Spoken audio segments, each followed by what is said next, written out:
पेट से संबंधित समस्याएं दिन प्रतिदिन बढ़ती चली जा रही हैं। कारण एक तो है खाना और दूसरा है हमारी जीवन शैली, क्योंकि हम एक ऐसी जीवन शैली का यापन करने लग गए हैं जिसमें व्यायाम तो हम करते नहीं हैं और काम भी हम शरीर से बिल्कुल नहीं ले रहे हैं। शारीरिक श्रम जो हुआ करता था तब तक हमको व्यायाम अलग से करने की आवश्यकता नहीं होती थी, लेकिन अब शारीरिक श्रम भी नहीं है और व्यायाम के लिए समय नहीं है, तो निश्चित ही श्रम और व्यायाम की कमी, लेकिन खाने में बहुत सारी अनियमितताएं, असंतुलित भोजन का उपयोग, ये हमारे लिए रोग का कारण बनता जा रहा है। हम आज समझेंगे कि खाना कैसा हमको खाना चाहिए, आटा कैसा हो, आटे को किस तरीके से लगाया जाए, रोटी उसकी कब बनाई जाए, आटे को कितनी देर पहले लगा के रख लेना चाहिए और क्यों ऐसा किया जाना चाहिए, और फिर अल्टीमेटली जब खाना बन जाए तो उस बने हुए खाने को खाने में हमको किन किन बातों का विशेष ध्यान रखना है, और जब हम खाना खा लें तो उस खाने का पाचन सही तरीके से हुआ है कि नहीं हुआ है, इस बात की पुष्टि कैसे हो सकती है, हम किन किन ऐसे सिम्टम्स पर, कौन से ऐसे लक्षणों पर ध्यान रखें जिससे हमको ये पता लगे कि जो हमने खाया था वो अभी पूरे तरीके से डाइजेस्ट नहीं हुआ है, या फिर जो हमने खाया था वो पूरे तरीके से डाइजेस्ट हो गया है। हम कैसे पता कर पाएंगे? वीडियो को अंत तक देखें ताकि ये छोटी छोटी जानकारियां जो हैं ये आपको बड़े बड़े रोगों से निश्चित ही बचाने में बहुत ज्यादा सहायक सिद्ध होती है। सबसे पहले हम देखें कि आटा आजकल जो चलन में चल रहा है कि मिलेट्स का यूज किया जाना चाहिए, गेहूं का उपयोग कम से कम होना चाहिए। ये क्यों? जैसे अगर किसी को पेट की ज्यादा समस्या है तो फिर देखा जाता है कि गेहूं जैसे ही बंद किया जाए लगभग 30 से 40% आराम हो जाता है। तो ऐसा क्या है गेहूं में?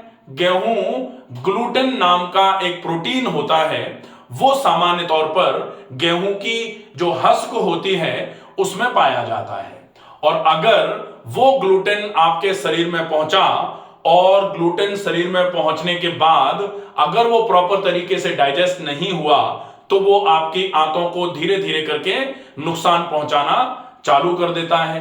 अगर इस समस्या का पूरे तरीके से निदान करना है तो फिर आपको कुछ समय के लिए गेहूं को बंद करना पड़ता है और गेहूं की जगह आप ग्लूटेन फ्री आटे का उपयोग करना चालू कर देते हैं। जो लोग गैस्ट्रोएंटरोलॉजिस्ट के पास गए हुए हैं 3-4 बार, उनको कहीं ना कहीं सुनने में आया होगा कि गेहूं को बंद कर दिया जाए, बाकी जो अनाज हैं उनका उपयोग हो और मोटे अनाजों का उपयोग करना चालू किया जाए। मोटे अनाजों में सबसे बेहतर, सबसे ज्यादा स्वास्थ्यवर्धक जो होता है वो है ज्वार। तो ज्वार का उपयोग आप कर सकते हैं। अब लोग कहते हैं कि क्या मक्के और बाजरे का उपयोग भी किया जा सकता है? तो डेफिनेटली मक्के और बाजरे का उपयोग किया जा सकता है, लेकिन जिनके शरीर में गर्मी बहुत ज्यादा है वो बाजरे का उपयोग नहीं कर सकते, क्योंकि बाजरे की तासीर बहुत गर्म होती है। और जिनकी आंतें थोड़ी कमजोर पड़ती हैं उनको अभी मक्के का उपयोग नहीं करना चाहिए, क्योंकि मक्का पचने में थोड़ा ज्यादा भारी है। मक्के की रोटी जैसे ही खाई जाएगी पेट एकदम से भारी हो जाएगा, और मक्का बहुत ज्यादा पानी चाहता है। तो अगर आपने मक्के का उपयोग किया और पानी की कहीं कमी रह गई तो निश्चित ही पेट आपका फिर भारी हो जाएगा, और मक्के के उपयोग की वजह से अगर पानी की कमी रही, मल बहुत ज्यादा सूखना चालू हो जाएगा, और वो हार्ड स्टूल जब रगड़ते हुए नीचे की तरफ आएगा तो वो आपके एनस पर बर्निंग सेंसेशन करा सकता है, एनस पर सूजन पैदा करा सकता है। इसलिए कोशिश करनी चाहिए कि आप ज्यादा से ज्यादा ज्वार का उपयोग कर लें। ज्वार ज्यादा इफेक्टिव माना जाता है, जिसको जोडरी भी बोला जाता है कहीं कहीं लोकल लैंग्वेज में। ठीक है, अब बात आती है कि सफेद ज्वार कि लाल वाला ज्वार। तो लाल वाला ज्वार डेफिनेटली बहुत ज्यादा उपयोगी माना जाता है। अगर कहीं से अवेलेबल हो जाए तो लाल वाले ज्वार की रोटी बना करके खाई जाए। अब देखा जाए कि रोटी को बनाने के पहले आटा जो पिसवाया जाता है, आटा कैसा पिसवाया जाए, फिर आटा कितने दिन पहले का उपयोग में लिया जा सकता है, और फिर आटे को पानी के साथ गूंदने का जो प्रोसेस है वो कैसा होना चाहिए। तो ये बहुत छोटी बात है, सुनने वाले ये भी कह सकते हैं ये भी कोई बताने वाली बात है, लेकिन डेफिनेटली ये आपको जानकारी में होना चाहिए, क्योंकि अगर ये छोटी छोटी जानकारियां आपके पास होंगी तो निश्चित ही इन छोटी छोटी वजहों से जो बीमारियां हो रही हैं, वजहों के खत्म किए बिना आप उन बीमारियों में बहुत अच्छा रिजल्ट नहीं ले पा रहे हैं। लगातार कहा जाता है कि कई दिनों से दवाई खा रहे हैं, आराम फिर भी नहीं मिल पा रहा है। कारण होते हैं ये छोटे छोटे। तो इन छोटे छोटे कारणों को खत्म करना है। सबसे पहले आटा मोटा पीसा जाना चाहिए, और कोशिश है अगर आटा मोटा पिसेगा तो क्या रहेगा, दो पार्टों के बीच में साबुत बचा ना कोई, ये जो कहा जाता ना, तो दो पार्ट जितने आपस में रगड़ करके आटे को पीसेंगे ज्यादा प्रेशर के साथ, तो आटा उतना ही ज्यादा महीन होना चालू हो जाएगा, और रगड़ की वजह से जो हीट जनरेट होगी, उस हीट की वजह से जो हम खा रहे हैं उसका न्यूट्रिशन लॉस होना चालू हो जाता है। आप जब कभी कहीं ऐसी जगह से गुजरते हो जहां आटा बड़ी तादाद में बनाया जाता है, तो वहां आपको ऐसा लगता है कि कुछ जल रहा है, जलने की बदबू जैसी आती है। इसलिए कोशिश ये की जाए कि आप आटा अगर संभव हो तो थोड़ा मोटा पिसवाने की कोशिश करें। मोटा पिसेगा इसका मतलब पार्ट थोड़े दूर दूर रखे जाएंगे, तभी आटा मोटा पीसा जा सकता है। उतना ज्यादा भींच करके पार्टों को नहीं पीसा जाएगा आटे को, तभी वो मोटा रहेगा। तो दो फायदे होंगे, एक तो आटा मोटा रहेगा तो वो चिपकेगा नहीं हाथों में, दूसरा अगर मोटा है तो बहुत ज्यादा प्रेशर से बहुत ज्यादा रगड़ते हुए पार्टों ने उसको नहीं पीसा है, तो फिर न्यूट्रिशन लॉस भी नहीं होगा।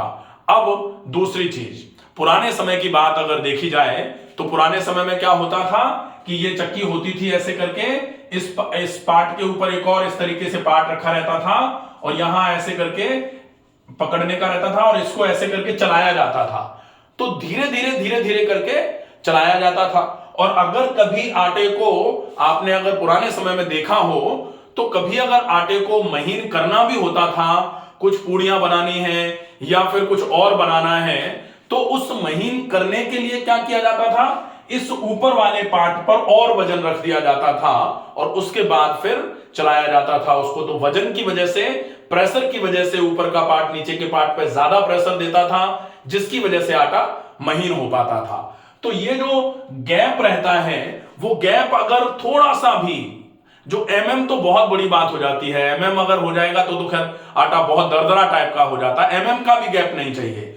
तो उस में भी आप 10th पार्ट भी अगर थोड़ा सा कम कर देते हैं, गैप थोड़ा बढ़ा देते हैं पार्टों के बीच में, तो निश्चित ही आपकी न्यूट्रिशनल वैल्यू भी बचेगी अनाज की, और आटा मोटा रहेगा तो आंतों से चिपकने से भी नुकसान नहीं होगा। पहला, अब आटा आपने पीस लिया, पीसा हुआ आटा मैक्सिमम 30 दिन तक रखा जा सकता है। 30 दिन से ज्यादा आटे को स्टोर करके नहीं रखा जाना चाहिए। अगर 30 दिन से ज्यादा आप आटे को स्टोर करके रखते हैं तो फिर आपको उसमें प्रिजर्वेटिव मिलाने पड़ेंगे, और प्रिजर्वेटिव अगर आटे में मिला करके आप खा रहे हो तो फिर मतलब ही क्या निकल रहा है। तो कोशिश ये हो कि आप 30 दिन का आटा ही मैक्सिमम पिसवाएं। 30 दिन जब पूरे हो, आटा खत्म हो जाए, दोबारा पिसवा लिया तो वो ज्यादा अच्छा रहेगा। और भी बहुत अच्छा प्रोसेस है कि आप 15 दिन का आटा पीसें, और इसके लिए फिर क्या करना पड़ेगा, या तो आप बाहर से चलो पिसवा के ले आए आटे को। अब कई घरों में आजकल क्या हो रहा है, पैकेट्स आते हैं सीधे सीधे। तो कोशिश ये होनी चाहिए कि पैकेट्स का ट्रेंड जो है वो, अगर आपकी मजबूरी है तो चलो कोई बात नहीं, लेकिन आप कोशिश ये करो कि आटा पिसवाया हुआ ही हो।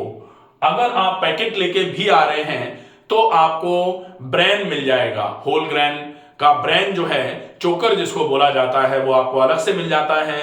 तो आप लगभग कम से कम 10 किलो आटे में 1 किलो चोकर अलग से मिला के फिर उसका उपयोग कर लें। वो कंपैरेटिवली कम नुकसान करेगा। नुकसान तो वो भी करेगा ही डेफिनेटली, क्योंकि आटा अगर मोटा नहीं है तो निश्चित ही चोकर खूब मिला लिया, लेकिन जो कण है उसके वो तो चिपक ही सकते हैं।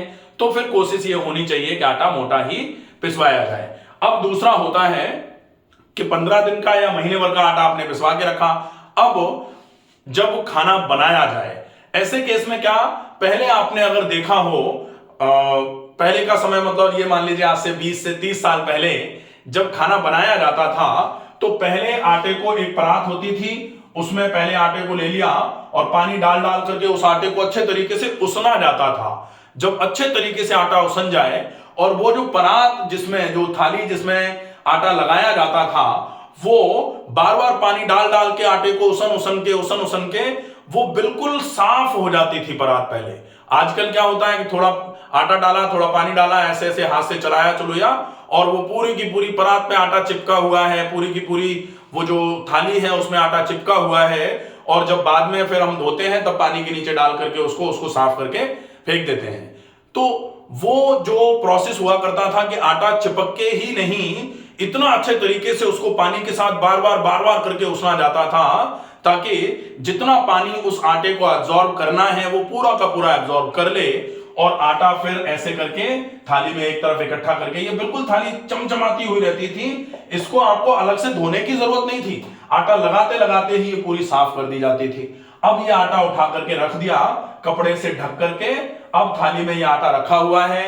अब आपने सब्जियां काटना चालू करी, सब्जियां काटी, सब्जियों का छौंका, तब तक लगभग 20 से 30 मिनट निकल गए और 30 मिनट ये आटा लगा हुआ रखा है। तो ये 30 मिनट लगा हुआ रखा। कुछ लोग कहते हैं कि सवेरे का आटा शाम को उपयोग में ले लें क्या? सवेरे का शाम को उपयोग में नहीं लेना है, या शाम का आटा फ्रिज में रख के सवेरे उपयोग में ले लें क्या? वैसा भी नहीं करना है। लेकिन थोड़ी देर लगा करके अगर आटे को रखा जाता है तो फिर और भी वो जिस पानी को जिसको एब्जॉर्ब करना होता है वो पूरा फूल जाता है, और फिर आप उस आटे को जब आप रोटी बना रहे हो तब एक बार फिर से थोड़ा सा पानी लगा करके उसको उसन लो और फिर आप रोटी बनाओ। आप देखोगे कि रोटी की क्वालिटी बहुत अच्छी हो जाएगी, और फिर यह भी देखने में आता है कि वो रोटी पचने में बहुत हल्की हो जाएगी, बहुत आसानी से पच जाएगी। ये आपकी रोटी बन गई। भाई आटा पिसा, आटा पीसने के बाद रखा कितने दिन जाएगा, और आटे को लगाया कैसे जाएगा खाना बनाने रोटी बनाने के लिए। अब इसके बाद आती है बारी कि खाना खाया कैसे जाएगा। रोटी बन गई है, अब खाना खाते समय विशेष ध्यान ये रखना है कि आपने रोटी और सब्जी आपकी तैयार है, आप बहुत अच्छे तरीके से तसल्ली से बैठ करके केवल खाना खाने पर फोकस करके, आप कहीं और ध्यान बिल्कुल भी ना लगाएं। अगर आप मोबाइल देख रहे हैं, टीवी देख रहे हैं, न्यूज़पेपर पढ़ रहे हैं, या आप कोई फाइल देख रहे हैं, ऐसे में खाना खा रहे हैं तो वो ठीक नहीं माना जाएगा। अगर पाचन तंत्र से संबंधित कोई समस्या आपको है तो आपको खाना खाते समय सिर्फ खाने पर फोकस करना चाहिए, और उसमें भी एक कौर को कम से कम 50 से 60 बार चबा करके खाया जाना चाहिए। इसका विशेष ध्यान रखेंगे। खाने के कम से कम आधे से पौन घंटे पहले से पानी छोड़ दिया जाएगा, और खाने के तुरंत बाद से लेकर के 1 घंटे बाद तक पानी नहीं पिया जाए अगर तो बहुत अच्छा रहेगा। कम से कम 40 मिनट तक तो पानी पिया ही नहीं जाना चाहिए। अगर आपको बहुत प्यास लग रही है, आपको ऐसा लग रहा है कि आपको बीच में पानी पीने की आवश्यकता पड़ेगी, तो आप बीच में थोड़ा थोड़ा करके पानी पी सकते हैं। ये थोड़ा सा आपको परमिसिबल बताया गया है कि आप ये बीच में पानी पी सकते हैं, खाने के तुरंत बाद पानी नहीं पिया जाएगा। ये हो जाए। अब बारी आती है कि आप खाना तो आपने कैसे खाया, ये आपने समझ लिया कि बहुत चबा करके खाना है। खाने को पिए का मतलब होता है खाने के एक ग्रास को इतना चबाएं कि वो पीने के लायक हो जाए। पिए कब, किसी चीज को कब पिया जाता है? जब वो लिक्विड के फॉर्म में मुंह में जाता है, तभी तो उसको पिया जाता है। तो आप मुंह में इस खाने को इतना चबाएं कि ये लिक्विड में कन्वर्ट हो जाए और फिर ये पीने के लायक हो जाए, तब इसको पिया जाए। अब आप जब उस खाने को पिएंगे तब फिर पाचक रसों के साथ में, लार के साथ में खाना अच्छे तरीके से आमाशय में जाएगा। पाचक रसों के साथ में खाना यहां मिलेगा, और फिर पाचक रसों के साथ में, लार के साथ में खाना अच्छे से मिल करके उसका एक ऐसी लिक्विड के फॉर्म में वो बदला जिसको कायम बोला जाता है, और वो कायम फिर जो है वो आमाशय से आंत में उतरना चालू होगा। आसानी से धीरे धीरे आराम से उतरेगा। वो पड़ा नहीं रहेगा आमाशय में, फिर सड़ेगा नहीं। अगर पड़ा नहीं रहेगा, अगर सड़ेगा नहीं, इसका मतलब इंडाइजेशन नहीं हुआ, इसका मतलब आपके पेट में गैस नहीं बनेगी, पेट भारी नहीं होगा, पेट फूलेगा नहीं। ये कब नहीं होगा? जब वहां से खाना, आटा कैसे पिसाने से लेकर के खाना कैसे खाना है तक का आप जब पूरा रूटीन फॉलो करेंगे, सब्जी में बहुत ज्यादा मिर्च मसाले, बहुत ज्यादा ग्रेवी, बहुत ज्यादा मात्रा में तेल चिकनाई का उपयोग नहीं किया जाए और सब्जी हमेशा खुले में जाली से ढक करके खदकाई जाए, खदकना जिसको बोलते हैं, जब प्रॉपर तरीके से वो बॉयल होती है पानी के साथ तो फिर वो अच्छे तरीके से डाइजेस्टिव भी हो जाती है और उस सब्जी के सारे गुण प्रॉपर तरीके से पानी और सब्जी में रहते हैं। फिर वो पानी वाली सब्जी थोड़ी ज्यादा पानी वाली नहीं होती, थोड़ा पानी रहेगा, उसको आप आराम से जब रोटी के साथ लगा करके खाते हैं तो आपको स्वादिष्ट भी लगेगी, वो आराम से खाई भी जाएगी, बिल्कुल सूखी नहीं है, बिल्कुल डीप फ्राई कर दिया उसको, तल करके उसको बिल्कुल फ्राइड फॉर्म में ले आए हैं, दुनिया भर का चिकनाई उसमें भर दी है। ऐसा अगर करेंगे तो निश्चित ही रोटी कितनी भी अच्छी हो, अगर सब्जी में कहीं गड़बड़ी रहेगी तो दोनों मिलकर के जब पेट में जाएंगे तो प्रॉब्लम करेंगे।